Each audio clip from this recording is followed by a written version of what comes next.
24 के खास कार्यक्रम चुनावी संग्राम में आपका स्वागत है। आज हमारी टीम पहुंच चुकी है साहिबाबाद विधानसभा में, जहां से आम आदमी पार्टी की प्रत्याशी छवि यादव जी हैं। आइए उनसे बात करते हैं और जानते हैं उनकी चुनावी रणनीति के बारे में। सबसे पहले लाइव 24 में आपका बहुत बहुत स्वागत है। आपका धन्यवाद। सभी दर्शकों को मेरा नमस्कार। आपके चुनावी मुद्दे क्या हैं, जिन मुद्दों पर आप चुनाव लड़ रही हैं? देखिए, मैं साहिबाबाद विधानसभा से चुनाव लड़ रही हूँ और साहिबाबाद विधानसभा के बारे में मैं आपको बताना चाहूँगी कि विधानसभा हिंदुस्तान की सबसे बड़ी विधानसभा कही जाती है। तो ये विधानसभा सबसे ज़्यादा हाईएस्ट, जिसको आप टैक्स पेयर मान के चलिए, ये वो विधानसभा है जो कि गवर्नमेंट को, यूपी गवर्नमेंट को सबसे ज़्यादा टैक्स इस विधानसभा से दिया जाता है। लेकिन जब आप यहाँ मूलभूत सुविधाओं की बात अगर हम करते हैं कि सड़क है, पानी है, बिजली है, सरकारी स्कूल हैं, अस्पताल हैं, इन सुविधाओं की जब हम बात करते हैं तो आपको लगेगा सबसे पिछड़ी विधानसभा, ऐसा लगता है हमें। तो मेरा मुद्दा मुख्यतः तो ये है कि एक ईमानदार राजनीति की अगर शुरुआत होती है यहाँ पे, एक पारदर्शिता के साथ यदि यहाँ पर काम शुरू होता है, तो उस मुद्दे के साथ हम चुनाव में हैं कि भाई जो पैसा आता है वो सीधा जनता तक पहुंचना चाहिए। जो ऊपर से नीचे तक उसको जहाँ भी जो भी बट रहा है, जो भी उसको कह लीजिए चोरी हो रही है, मैं अगर ऐसे बोलूँ, तो उसको रोकना सबसे बड़ा मुद्दा है। अगर आप जीत कर सत्ता में आती हैं तो सबसे पहले विकास का कार्य आप क्या करेंगी? ऐसा क्या कार्य करेंगे जो मौजूदा विधायक नहीं कर सके? मौजूदा विधायक तो मैं आपको बताना चाहूँगी कि मेरे सामने 2 विधायक हैं। एक वर्तमान में हैं सुनील शर्मा जी और एक पूर्व विधायक है अमरपाल शर्मा जी। दोनों का आप टेन्यूर उठा के देख लीजिए, इनके जो पुराने घोषणा पत्र हैं, और मैं तो कई बार इनको चुनौती हम दे चुके हैं आम आदमी पार्टी प्लेटफॉर्म से कि मीडिया में आ जाएं, किसी भी प्लेटफॉर्म पर आ जाएं और ये जनता को बताएं कि ये 2 बार अपना घोषणा पत्र लेके आए। दोनों की गवर्नमेंट भी रही है, बीजेपी का ही अभी गवर्नमेंट रही है। तो इन्होंने क्या किया है? तो इनका कार्यकाल में इनका लगभग 0 रहा है योगदान। अब मुद्दे की बात आती है, पूरी साहिबाबाद में पानी बहुत बड़ा मुद्दा है। आज हम यहाँ बैठे हैं राजेंद्र नगर कार्यालय में, यहाँ गंगा वाटर को लेके बहुत बड़ा मुद्दा है।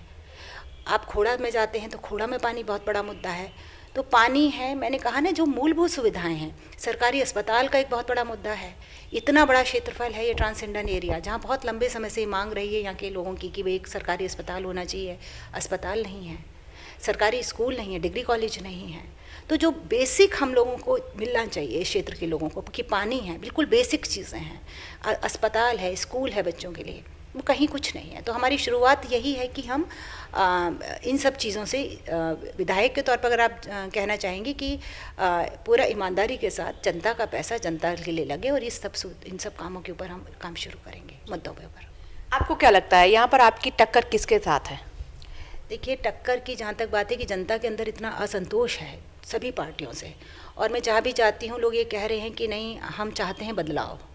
अब बदलाव की बात होती है तो मैं ये मानती हूँ कि चूँकि पिछला अगर आप टेन्योर उठाकर देखेंगे, सुनील शर्मा जी को यहाँ बहुत अच्छा वोट मिला और यहाँ की जनता की सराहना करनी चाहिए कि उनको हर वर्ग ने सपोर्ट किया जब वो सबका साथ, सबका विकास, सबका विश्वास के नारे के साथ आए। लेकिन सबसे ज़्यादा धोखा अगर करा तो बीजेपी ने करा। तो आज आम आदमी पार्टी विकल्प के तौर पर आम आदमी पार्टी को देख रही है, क्योंकि ये जो हमारा क्षेत्र पड़ता है दिल्ली से बिल्कुल लगा हुआ है। तो जो केजरीवाल जी ने काम दिल्ली में किए हैं उसका सीधा सीधा असर इस क्षेत्र पर है। बाकी दूसरी पार्टी जो हैं, सपा है, कांग्रेस हैं, बसपा हैं, तो उनका बहुत ज़्यादा ऐसा प्रभाव नहीं है यहाँ पे। तो हमारा सीधा यहाँ पे जो मुकाबला चल रहा है वो भाजपा के साथ चल रहा है। कोरोना काल में आपके द्वारा आपके नेतृत्व में एक प्रदर्शन किया गया था जिसमें आपने बीजेपी सरकार पर एक आरोप लगाया था कोरोना किट को लेकर के, घोटाले को लेकर के। उस पर आपका क्या कहना है? हाँ, ये बहुत दुखद है। देखिए, कोरोना एक ऐसी महामारी आई जिसमें मुझे लगता है हिंदुस्तान में शायद ही कोई ऐसा परिवार है जिसने अपने रिश्तेदार को, अपने जानकार को, अपने पड़ोसी को ना खोया हो। और ऐसे में हम सरकार से उम्मीद करते हैं कि वो और ज़्यादा लोगों के लिए कुछ और बेहतर तरीके से कुछ करे। उन लोगों के ऊपर जब इतना गंभीर आरोप लगा कि कोरोना के अंदर भी जो उसके उपकरण थे या जो किट्स थी उसके ऊपर घोटाला सामने आया, और वो हमारे जो उत्तर प्रदेश के प्रभारी हैं माननीय सांसद जी ने, संजय सिंह जी ने सबसे पहले उजागर किया। उनके खिलाफ इन्होंने एफआईआर दर्ज करी। एफआईआर दर्ज होने के बाद ये आगे जब केस बढ़ा, वो गए, उन्होंने कहा कि भाई मैं तैयार हूँ, आप कहीं भी किसी भी स्तर पर लड़ाई लड़िए, मैं तैयार हूँ, क्योंकि हम जो कह रहे हैं सही कर रहे हैं। तो उसी मुद्दे को लेकर मैंने यहाँ पर धरना प्रदर्शन किया था। आपको मैं थोड़ा सा छोटा सा बताऊँ कि बच्चों के वेंटिलेटर को खरीदने की बात थी। वो इस सरकार ने करीब, जहाँ तक मुझे याद आ रहा है कि 22 लाख में ये वेंटिलेटर खरीदा इन लोगों ने, जिसकी कॉस्ट करीब 12 लाख थी। यानी 10 लाख का एक वेंटिलेटर के ऊपर जो डिफरेंस निकल के आ रहा था, जो बच्चों के वेंटिलेटर की बात थी। आप ये सोचिए कि अगर इस तरह से करेंगे तो जो बच्चों को मिला नहीं, गरीब लोगों को नहीं मिला वो चीज़ें, क्योंकि उसकी कॉस्टिंग आपने इतनी ज़्यादा कर दी, अस्पताल में वो नहीं मिल पाया इजीली।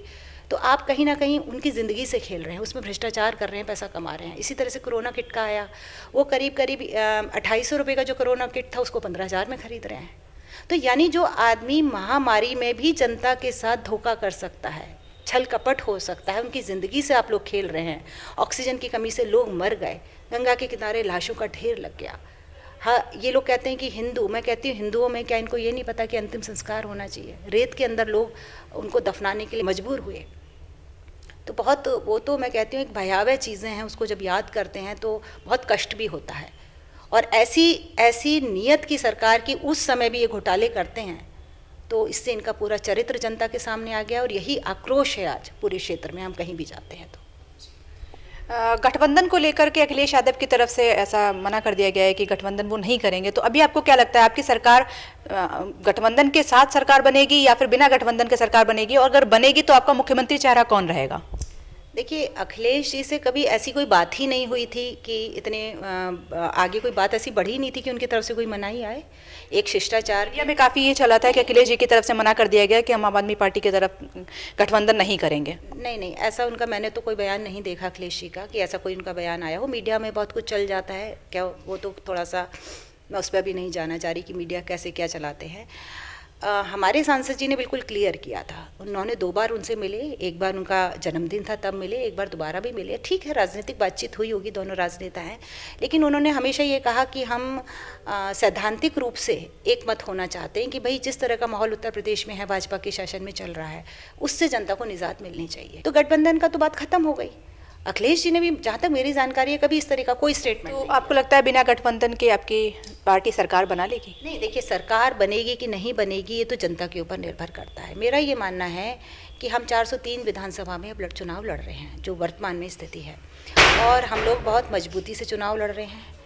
आगे हमारा संगठन कई जगह अच्छा है और कई जगह इतना अच्छा नहीं भी है, उसको हम स्वीकार करते हैं, लेकिन एक अच्छा विकल्प जनता के सामने हमने रखा है।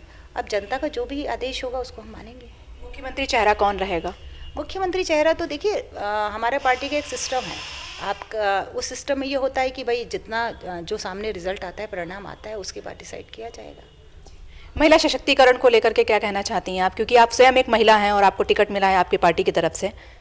देखिए, महिला सशक्तिकरण को तो आप ऐसे समझ लीजिए कि जो हिंदुस्तान, क्या एशिया की सबसे बड़ी विधानसभा है, उसकी जिम्मेदारी मेरी पार्टी ने, अरविंद जी ने, मनीष जी ने और हमारे सांसद जी ने मेरे कंधों पर रखी है। तो कहीं ना कहीं वो महिलाओं को मजबूत मानते हैं।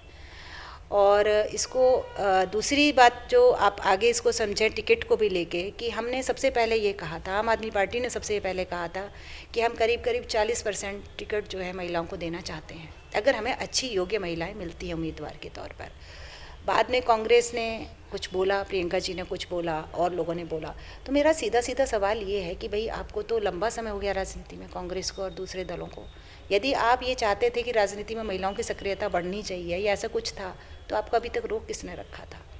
तो यहाँ हो क्या रहा है कि हम जिस भी विज़न को लेके आम आदमी पार्टी आती, आप जैसे बिजली का ही देख लीजिए, पहले बहुत क्रिटिसिज्म हुआ कि भाई आप ये तो फ्री वाइफ्स की जो बात होती है, लेकिन अब धीरे धीरे हर पार्टी उसको ऑप्ट कर रही है। उन्हें समझ में आ रहा है कि अब बिजली लग्जरी नहीं रही है। अखिलेश यादव जी ने भी 300 यूनिट बिजली फ्री करने का, कि अब उनके एजेंडे में ये चीज़ आ गई। अच्छी बात है, चाहे आम आदमी पार्टी के प्रेशर से आ रही हो, चाहे हमारा, नहीं, उन्होंने भी आम आदमी पार्टी से ही एजेंडा लिया है। एजेंडा लिया, तो मैं चाहती हूँ भाई आप जनता का भला करिए, कैसे भी करिए।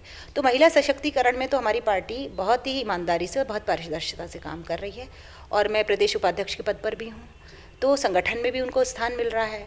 टिकट में मैंने जैसे बताया, जो भी हमें जहाँ भी अच्छी कैंडिडेट मिल रही हैं उनको टिकट दिया गया है। और हमारी तो पार्टी ने शुरू से ये कहा है कि भाई आप इसको बिल लाइए, आप इसको केवल मंचों से घोषणा ना करें, चाहे कांग्रेस हो चाहे दूसरी पार्टी हो, आप इसका बिल लेके आइए। आम आदमी पार्टी इसको पार्लियामेंट में सपोर्ट करेगी, ऐसा बिल लेके आए वो 40% वाला, हम उसके लिए तैयार हैं।